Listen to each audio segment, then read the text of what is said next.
So it's fairly simple to change your transmission over from automatic to a manual. So here you just click on transmission tab, go down to general, and it'll say trans type right here. You just go down to either manual or non-electric auto. Either one will work fine.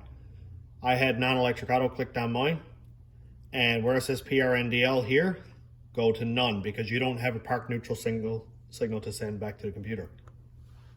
The gear ratios here, you won't have to put in because this only gives you first through fourth gear and then reverse where your transmission is a 5-speed.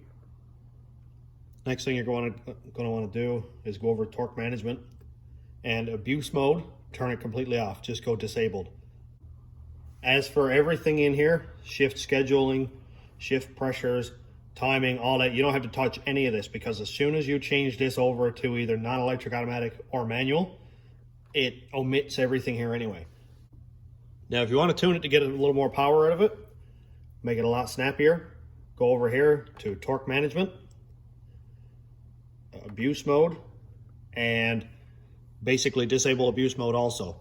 This up here is the RPM has to be above your set RPM in order to turn on abuse mode. I set mine to 8,000, so that way it'll never activate abuse mode.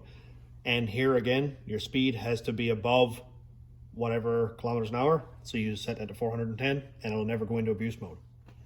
Then come over here to traction control system and disable everything here. That'll all be enabled, so just hit disable.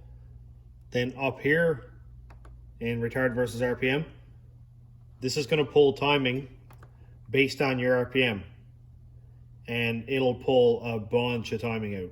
So set all this to 0. Then here's spark retard versus torque reduction. Normally it'll pull out more percentage. Set all that to 0. Down here, set all this to 0. Down in the torque loss and spark retard sections. Maximum torque up here in this area, set that to max it out 868 or 860 Newton meters. That means that it's never going to make this much torque that it's going to tell the computer to go into traction control. You're going to want to take advantage of every little bit of power that this engine has, and you don't want it to be pulling any power on you. Now you can go into fuel. Now this is getting away from the transmission thing, but this will just be a few tips to help you out. Go into fuel tab, power enrichment.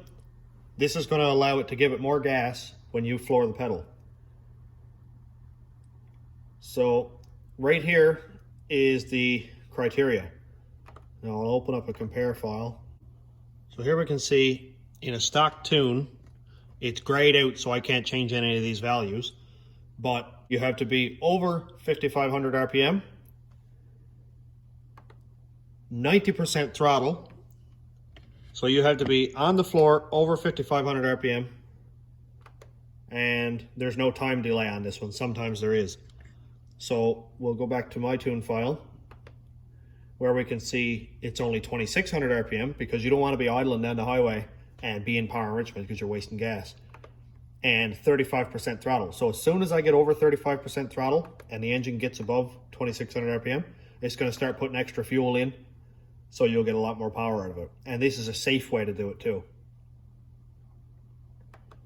Also, if your engine had EGR, go ahead and disable it.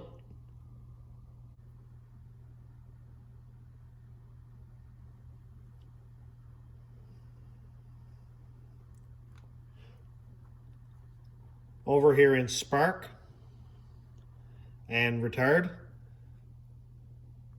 you'll want to take out burst knock, because burst knock is when you floor the pedal really fast and it thinks it's getting a knock because it's just a big rush of air comes in, so it's going to pull out some timing. So you go ahead and set that to 0 so it doesn't pull any timing.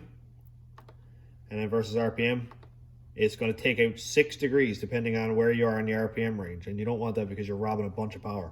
So you can go ahead and set that to 0 too. These engines can take a whole pile of timing.